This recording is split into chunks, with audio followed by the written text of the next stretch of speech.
오늘은 하나님께서 허락하지 않으실 때 우리는 어떡하죠? 라는 제목으로 하나님 말씀드리겠습니다. 하나님께서 허락하지 않으실 때 우리는 어떡하죠? 라는 제목으로 하나님 말씀 받겠습니다. 우리 자녀 사람과 다시 한번 인사 나누겠습니다. 사랑합니다. 사랑합니다. 앞뒤 사람, 자녀 사람 사랑합니다 했죠? 네. 그냥 다시 한번 축복합니다. 주님의 이름으로 축복합니다. 주님의 이름으로 축복합니다. 네. 여러분 다 이제 시작할게요. 여러분 사람에게 가장 힘들고 상처가 되는 것은 누군가에게 거절당하는 것입니다. 여러분 거절당해본 적 있으시죠? 수없이 많습니다. 네. 자매는 어떤 자매는 형제에게 거절당하거나 형제는 자매에게 거절당한 적이 있죠. 때로는 친구나 부모님, 가족에게 거절당할 때가 있을 것입니다. 그때가 참으로 아프고 힘들고 어렵습니다. 대학 입시에 떨어지거나 입사 시험에 떨어지는 것도 거절당하는 일들 중에 하나입니다. 특히 그 일들을 위해 모든 것을 걸고 힘을 다해서 노력했는데 거절을 당할 때, 누군가에게 큰 기대를 걸고 있었는데 거절을 당할 때는 그만큼 더 큰 고통과 절망을 느끼게 됩니다. 저는 예전에 어떤 자매에게 거절당한 적도 있었고요. 시험을 열심히 준비하게 됐는데 수능 시험이죠. 열심히 했는데 제가 원하는 점수가 안 나온 거예요. 너무 많이 안 나온 거예요. 그래서 완전 힘들었어요. 또 사역하면서 열매가 있었고 그 열매가 맺어진다고 생각했는데 어떤 지체가 그 열매가 되었는데 그런데 어느 날 갑자기 모임에 같이 하기를 거절한 적들이 있었어요. 그때 참 힘들고 아픔이 있었던 것 같습니다. 그래서 사람을 의지하면 안 되고 하나님만 의지해야겠다는 생각을 하게 되었죠. 그러면서 하나님께 맡기게 되었습니다. 그런데 여러분, 우리에게 가장 더 두려운 일이 있어요. 거절당하는 것에 두려움이 있지만 사람에게 우리에게 가장 두려운 일은 하나님께 거절당하는 거예요. 하나님이 거절하실까요? 네, 거절하십니다. 가인과 아벨이 하나님께 제사를 드렸는데 하나님께서 아벨의 제물은 기쁘게 받으셨어요. 그러나 가인의 제물은 받지 않으셨습니다. 가인은 하나님께 거절당했어요. 그는 하나님께서 받으실 만한 제사를 드리지 못했던 것입니다. 하나님께 거절당했을 때 가인은 자기의 죄와 잘못을 회개했어야 했어요. 그러나 그는 오히려 분노하면서 오히려 동생을 죽이게 됩니다. 예배를 드린 후에 살인을 저지르게 된 거예요. 그래서 어떻게 됩니까? 영원히 저주를 받고 말았습니다. 이러한 일은 오늘 우리에게도 끊임없이 일어나고 있어요. 우리가 이렇게 나와서 예배를 드린다고 해서 하나님께서 우리의 예배를 무조건 다 받아주시는 것은 아닙니다.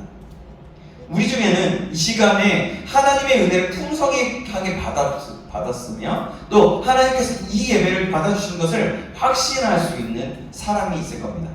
그러나 그렇지 못한 사람들도 분명히 있을 거예요. 내 예배가 진짜 받아지는 건지, 내가 지금 노래를 부르고 찬양을 부르는데 정말 하나님이 있는 건지 모르는 사람도 있을 수 있다는 거죠. 사랑하는 여러분, 저와 여러분은 이 시간에 하나님께서 우리가 드린 예배를 기쁘게 받아주시는 것을 확신하십니까? 아멘. 아멘.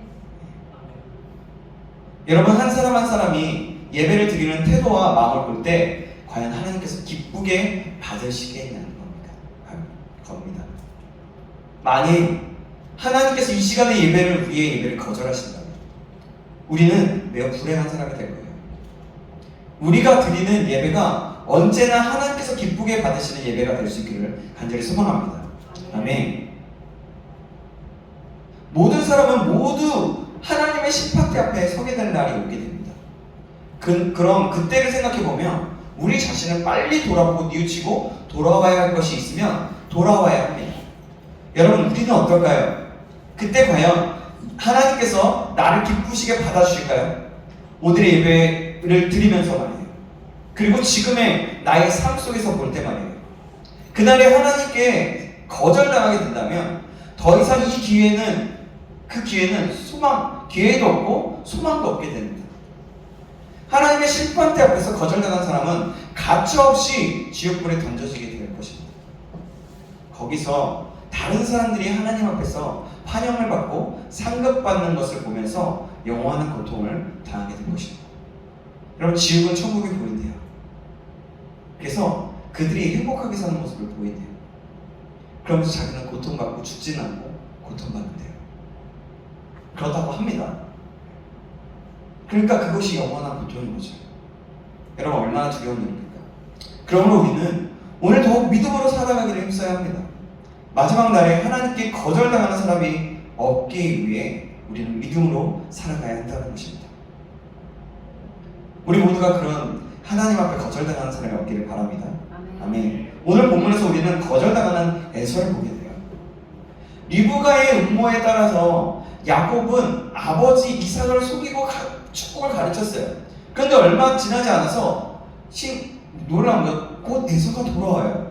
오늘 보면 30절 말씀인데요. 30절 말씀 같이 보겠습니다. 제가 같이 보면서 눈으로 읽으세요. 저는 읽겠습니다. 이삭이 야곱에게 축복하기를 마침에 야곱이 그의 아버지 이삭 앞에서 나가자 곧 그의 형 에서가 사냥하여 돌아온지라.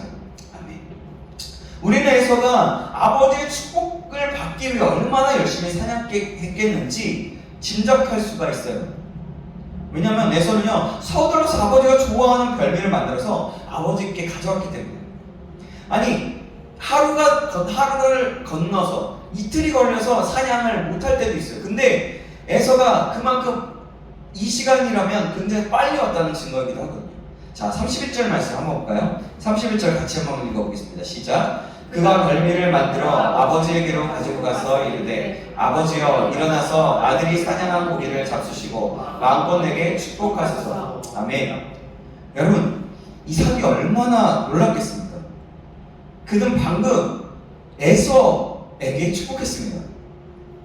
미심쩍은 부분이 없는 것은 아니었으나 나름대로 철저하게 확인했습니다. 손도 만져보고 냄새도 맡아고 왔어요. 그는 분명히 에서였어요. 그가 보기에. 그런데 갑자기 그 축복하자마자 얼마 안 있다가 또 다른 에서가 들어와서 음식을 먹고 축복해달라고 한 거예요. 오늘 보면은 이때 이삭이 심히 크게 떨었다라고 말씀하고 있는 것을 볼 수 있어요. 33절 볼까요? 33절 같이 한번 읽겠습니다. 시작. 이삭이 심히 크게 떨며 이르되 그러면 사냥한 고기를 내게 가져온 자가 누구냐? 내가 오기 전에 내가 다 먹고 그를 위하여 축복하였은즉 그가 반드시 복을 받을 것이니라. 예. 여러분 왜 이렇게 이삭이 심히 크게 떨었을까요? 야곱에게 속은 것 때문이었을까요? 그렇지 않아요. 그것도 있겠죠. 그러나 근본적으로 그렇지 않습니다. 우리가 살펴본 대로 우리가 저번 주에도 살펴봤는데요. 이삭이 아들에게 축복하는 일은 너무나 중대한 일이었어요. 그것은 이삭이 할 수 있는 일 중에 가장 중요하고 영광스러운 일이었습니다. 그것은 단순히 아버지가 아들을 위해서 축복하는 일이 아니라 하나님의 언약의 그 축복을 물려주는 일이었어요. 그런데 이삭은요, 아들을 축복하는 데 있어서 하나님의 뜻을 거역하고 자기 뜻을 고집했어요. 이삭은 이렇게 자기 뜻대로 자기가 좋아하는 아들 에서에게 축복했습니다. 그런데 알고 보니 완전히 속았던 거예요.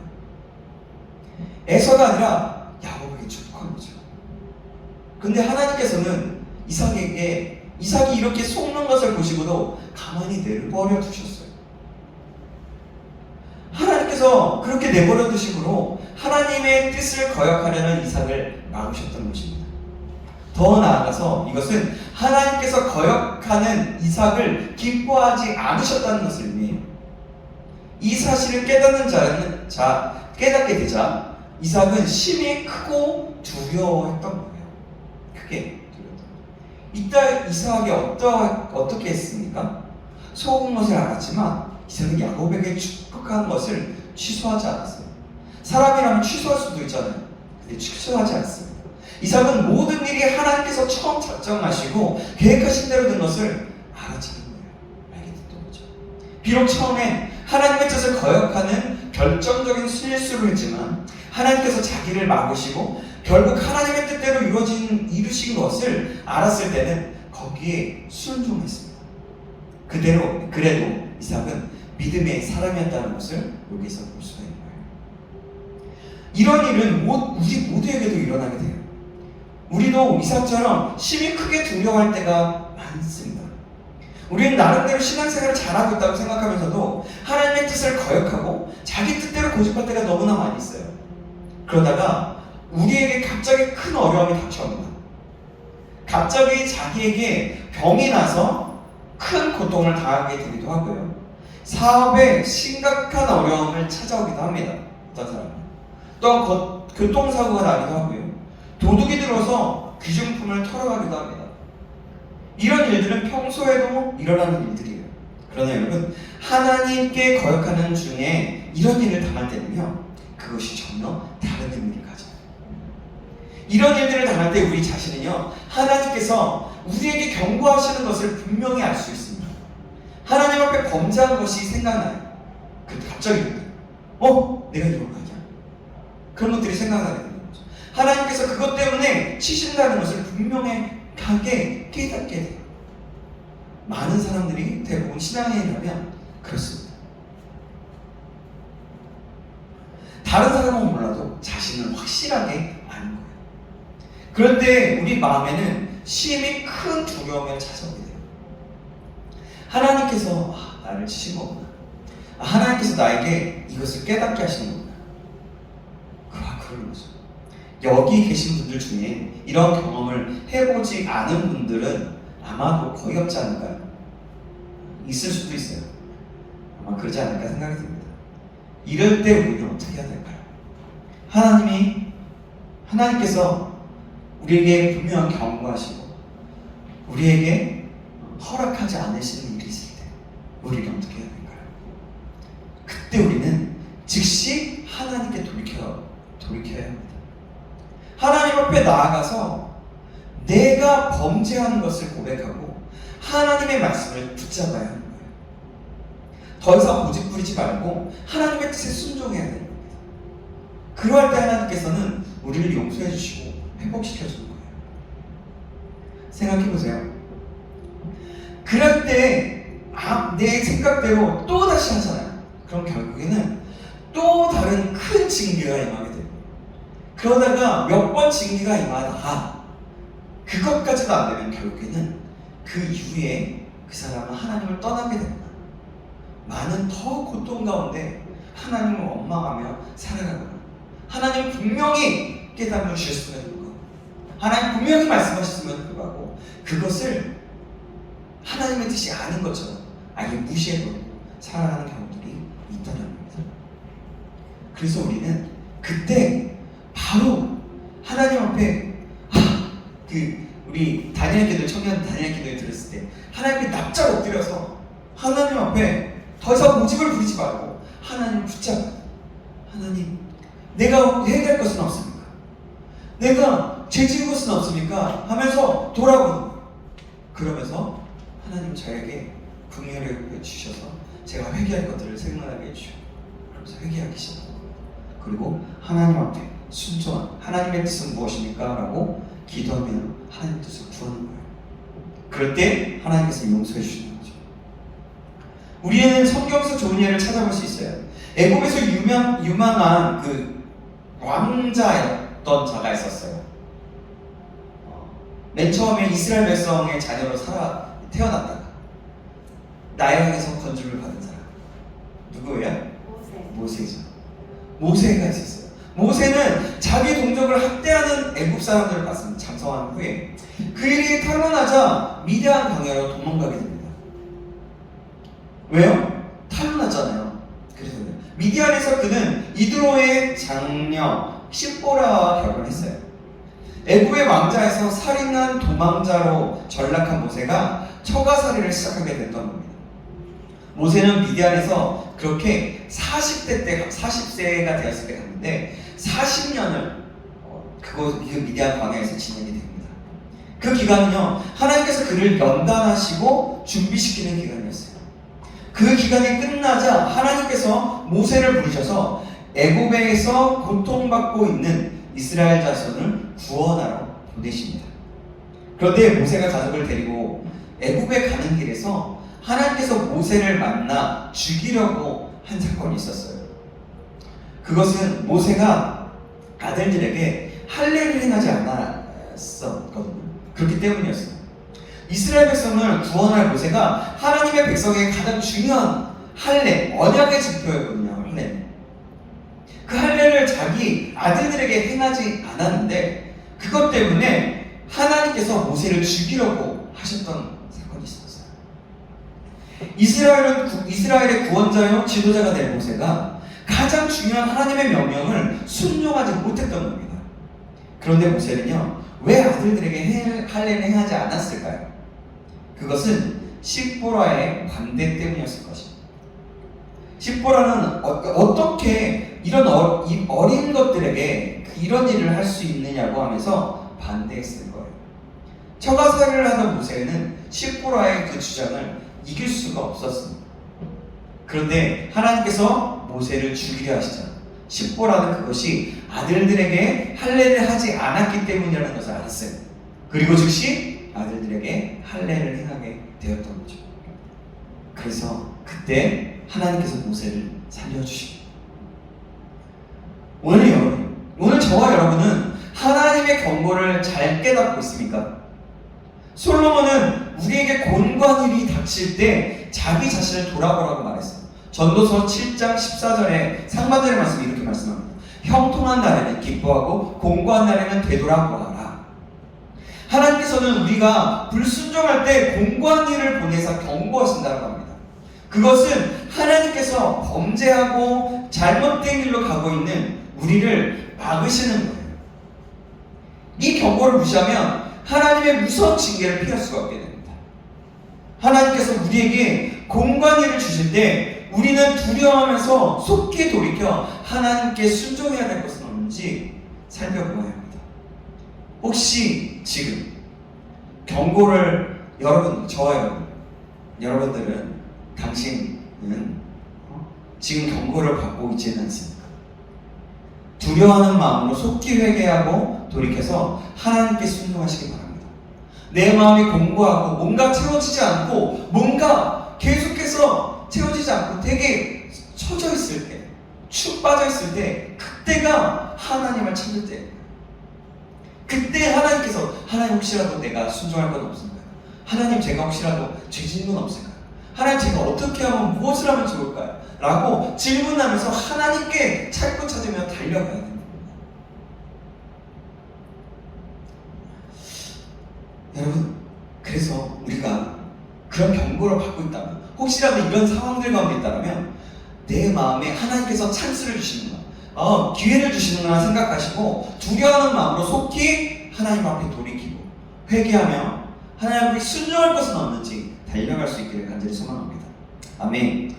이삭은 야곱이 자신을 속이고 축복을 가르치는 것을 알았습니다. 33절 말씀 보실까요? 3절 말씀, 33절 아까 읽었지만 다시 한번 읽겠습니다. 시작! 이삭이 심히 크게 떨며 이르되 그러면 사냥한 고기를 내게 가져온 자가 누구냐? 내가 오기 전에 내가 다 먹고 그를 위하여 축복하였은즉 그가 반드시 복을 받을 것이니라. 아멘. 이삭은 하나님께서 자신의 뜻을 막으시고 하나님의 뜻대로 축복이 야곱에게 돌아가게 하신 것을 알게 됩니다.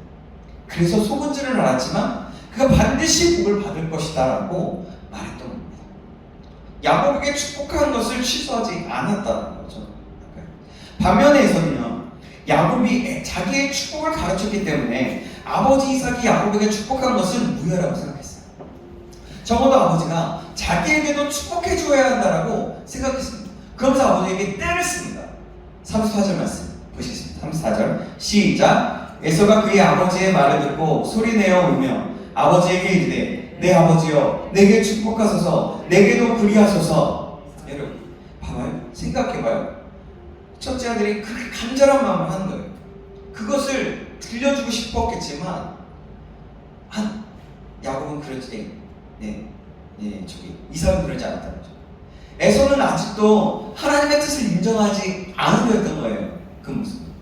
그리고 그 축복이 자기의 것이라고 주장합니다. 36절 말씀 보시겠습니다. 제가 읽을게요. 에서가 이르되 그의 이름을 야곱이라 함이 합당치 아니하니까 그가 나를 속임이 이것이 두 번째니이다. 전에는 나의 장자의 명분을 빼앗고 이제는 내 복을 빼앗았나이다. 아멘. 여러분, 이 축복은 본래 야곱의 것이었어요. 하나님은 야곱의 것이라고 얘기했습니다. 그 그런데 에서는 자기가 야곱보다 훨씬 똑똑하고 잘났기 때문에 아버지의 축복은 당연히 자기가 받아야 한다고 생각했던 겁니다. 많은 사람들이 에서와 같은 생각을 가지고 있어요.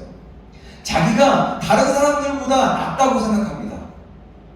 다른 사람들보다 기도도 더 많이 하고 봉사도 더 많이 하기 때문에, 또 내가 뭔가를 더 맡았기 때문에 하나님께서 당연히 자기를 더 사랑하고 복 주셔야 한다고 생각합니다.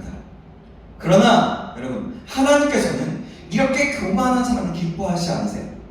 우리가 하나님 앞에서 철저하게 겸손해지지 않으면 하나님의 은혜를 받을 수가 없습니다. 그러면 이렇게 우리는 돌아보는 거예요. 오늘 나는, 지금 나는 어떤가? 이 말을 들었습니다. 내 모습은 어떠한가? 에서는 아직도 하나님의 뜻과 계획을 인정하지 않음으로써 하나님을 거역하고 있어요. 사실 이 순간에서도 마땅히 이삭처럼 자기가 하나님의 뜻을 거역하고 있었음을 깨달았어야 했어요. 가족 전체에게 그리고 회개했어야 했습니다. 그러나 에서는 끝까지 회개하지 않았습니다. 그리고 자기에게도 축복해달라고 울면서 아버지에게 졸라댔어요. 여기에 대해서 신약성경은 이렇게 말씀하고 있습니다. 히브리서 12장 16절 17절 말씀입니다. 제가 읽어드릴게요. 음행하는 자와 혹 한 그릇 음식을 위하여 장자의 명분을 판 에서와 같이 망령된 자가 없도록 살피라. 너희가 아는 바와 같이 그가 그 후에 축복을 이어받으려고 눈물을 흘리며 구하되 버림바가 되어 회개할 기회를 얻지 못하였느니라. 아멘. 여러분 보세요. 에서는 끝내 회개하지 않았기 때문에 하나님의 은혜와 축복에서 제외되게 됩니다. 성경이 증거하고 있잖아요. 에서는 울면서 회개한 것이 아니라 울면서 자기에게도 복을 달라고 졸랐어요. 그러니 이삭은 에서에게 이렇게 대답합니다. 오늘 본문 39절, 40절 말씀입니다. 제가 39절, 여러분 40절 읽어주시겠습니다. 그 아버지 이삭이 그에게 대답하여 이르되 내 주소는 땅의 기름짐에서 멀고 내리는 하늘 이스라엘에서 멀 것이며 하늘 이고 살아가겠고 내 아우를 섬길 것이며 내가 매임을 벗을 때에는 그 명령을 내 몸에서 던져버리라 하였다. 여러분, 이것은 축복이 아니고 저주였어요. 이삭이 야곱에게 주었던 축복은 다른 사람에게도 줄 수 있는 것이 아니었어요. 그것은 단 한 번밖에, 단 하나밖에 없는 축복이었기 때문입니다. 하나님의 축복이었기 때문에. 그러면 에서는 처음부터 이렇게 축복을 받지 못하고 저주를 받을 수밖에 없는 사람이었을까요? 그렇지 않아요. 그가 하나님의 뜻에 순종했다면 하나님의 은혜를 받을 수 있었을 겁니다. 이삭이 에서에게 한 말을 자세히 보면 이것이 꼭 저주만은 아닌 것을 알 수가 있어요. 찾아볼 수가 있어요. 오히려 그 저주 속에는 에서가 복을 받는 길이 들어있었어요. 그가 복을 받는 길은 뭐였냐면 39절 초반에 나와요. 40절에 나옵니다. 그게 뭐냐면 동생 아우를 섬기는 거예요. 그 복을 받는 길은 아우를 섬길 것이며 라고 하죠. 하나님께서 동생 야곱을 택하신 것을 인정하는 것이었어요. 그러니까 인정하면 됐다는 거예요. 다시 말해서 에서는 야곱을 통해서만 복을 받을 수 있게 되어 있었습니다. 그러나 그는 하나님께서 야곱에게 주시기로 작정하신 그 축복이 자기의 것이라고 주장했습니다. 하나님의 뜻을 거역한 거예요. 그래서 그는 하나님께 버림을 받았어요. 만일 그가 이것을 인정하고 아우를 섬겼다면 야곱이 받은 축복을 함께 누릴 수 있었을 거라는 거죠. 이것은 이스마엘의 경우와 비슷합니다. 아브라함이 사라의 몸 중 하갈에게서 낳은 이스마엘은 아브라함의 사랑을 듬뿍 받으며 자랐어요. 그때까지 아브라함에게는 아들이 없었기 때문에 누가 보아도 이스마엘은 아브라함의 상속자였어요. 그러나 마침내 이삭이 태어나자 이스마엘의 운명은 완전히 달라져 버립니다. 아들이 없을 때는 종에게서 낳은 아들도 상속자가 될 수 있었습니다. 그러나 본처에게서 아들이 태어나면 종에게서 태어난 아들은 아무런 권리도 가질 수가 없었습니다. 이삭이 태어났을 때 이스마엘은 이 점이 억울하고 분했어요. 그래서 이삭을 괴롭혔다라고 말합니다. 그 결과 이스마엘은 자기 어머니 하갈과 함께 아브라함의 집에서 쫓겨나고 말합니다. 만일 이스마엘이 이삭을 인정하고 귀하게 여기면서 사랑했더라면 함께 축복을 받을 수 있었을 것입니다. 그와 함께 더불어서 말이죠. 함께 살았죠. 그러나 이스마엘은 하나님의 뜻을 인정하지 않았어요. 그리고 하나님의 구원과 축복에서 떨어져 나갔습니다. 에서도 마찬가지였어요. 만일 에서가 기꺼이 멍에를 맺더라면 그의 운명은 달라졌을 것입니다. 그러나 에서의 생애는 억지로 멍에를 매다가 결국은 그것을 떨쳐버리는 생애였습니다. 이것은 큰 불행이 되었던 겁니다. 오늘 우리도 억지로 신앙생활을 하는 사람들이 있어요. 그런 사람들은 예배를 나올 때도 감사함과 사모함으로 나오지 않고 억지로 나옵니다. 주일에 볼 일이 있을 때는 절대로 교회에 오지 않습니다. 피곤할 때도 나오지 않습니다. 아무 일이 없을 때도 나오지 않아요. 그러나 아무 일이 없을 때 내가 오고 싶을 때 그때 억지로 옵니다. 이렇게 억지로 신앙생활을 하다가 재미가 없으면 어떻게 돼요? 교회를 떠나버려요. 멍해를 떨쳐버리는 겁니다. 그렇게 하면 여러분 자유를 얻을까요? 자유를 얻을 수 있겠습니까? 그렇지 않아요. 오히려 멸망의 길로 나가는 거예요. 우리 모두가 억지로 신앙생활을 하는 그런 사람이 아니라 하나님을 바라보는 사람이 되길 간절히 소망합니다. 억지로 신앙생활을 하는 사람이 없기를 간절히 소망합니다. 아멘. 기꺼이 감사함으로 겸손한 마음과 뜨거운 열정을 가지고 마음을 다해서 힘을 다해서 주님을 섬기는 저와 여러분 되시기를 주님의 이름으로 축원합니다. 아멘. 사람은 여러분 영리하고 똑똑한 것 같지만요 자신이 얼마나 어리석고 미련한 존재인지 모릅니다. 사람이 가장 어리석고 미련할 때는 자기 주장을 고집하면서 하나님의 뜻을 거역할 때예요. 그러니까 하나님의 뜻을 이렇게 얘기하고 있는데 그것이 믿어지지 않는다라고 나를 믿는 거예요. 그게 굉장한 미련한 짓이라는 거죠. 순종하는 길을 버리고 하나님의 뜻에 하나님께 불순종할 때 그때 가장 어리석을 때라는 거죠. 겸손하지 않고 교만할 때 하나님께서는 우리가 하나님의 뜻을 거역하고 불순종할 때 경고하십니다. 경고. 갑자기 어려운 일이 생길 때 우리는 그것이 하나님의 경고가 아닌지 깊이 생각해 보아야 합니다. 그리고 내 안에 뭔가 감흥이나 다른 예전과 같지 않을 때 뭔가 차디차고 그럴 때 뭔가 침체된 것 같을 때 그럴 때 하나님의 경고나 하나님이 나에게 하실 말씀은 없는지 돌아봐야 되는 거죠. 두려운 마음으로 속히 돌이켜서 하나님 앞에 그래서 순종해야 합니다. 그렇지 않고 끝까지 자기 주장을 고집하면서 하나님을 거역하면 우리는 하나님께 거절을 당하고 맙니다. 그리고 심판을 받게 되죠. 우리가 하나님께 거절당하는 것보다 더 두렵고 무서운 일은 없습니다. 마지막 날에 하나님께 거절당하는 사람에게는 아무 소망이 없습니다. 영원한 멸망에 던져질 것이기 때문에 그래요. 오늘 저와 여러분에게는 하나님의 뜻을 거역하는 일이 없습니까? 지금 하나님께서 경고하시고 계시는데도 깨닫지 못하는 사람은 혹시 없으십니까? 두려운 마음으로 돌이켜서 온전히 순종하는 하나님의 사람이 되기를 간절히 소망합니다. 신앙생활을 하되 겸손한 마음과 하나님을 향한 뜨거운 마음으로 신앙생활을 하시길 간절히 소망합니다. 오늘 저와 여러분이 그래서 순종하며 믿음으로 사는 모든 것을 하나님께 맡겨서 하나님께서 기쁘시게 받아주시는 그런 순종하는 믿음의 삶이 되길 간절히 소망합니다. 아멘. 여러분, 하나님께서 허락하시지 않으실 때 우리는 우리 자신을 한 번 돌아봐야 합니다. 내가 해결할 것 없는지, 내가 하나님께 혹시 내 마음과 내 뜻, 내 생각에 사로잡혀서 하나님의 뜻을 그냥 하나님은 여기서 막 말씀하고 있는데 바빠 막 일을 하고 막 아무것도 하지 않고 이러고 있지는 않죠. 우리는 항상 다시 한번 돌아봐야 된다는 거죠. 우리가 모두가 그럴 수 있기를 다시 한번 주님의 이름으로 축원합니다. 기도하겠습니다. 하나님 아버지, 오늘도 하나님께서 허락하시지 않는 일이 있을 때 우리가 어떻게 반응해야 되는지 에서의 모습을 통해서 보았습니다.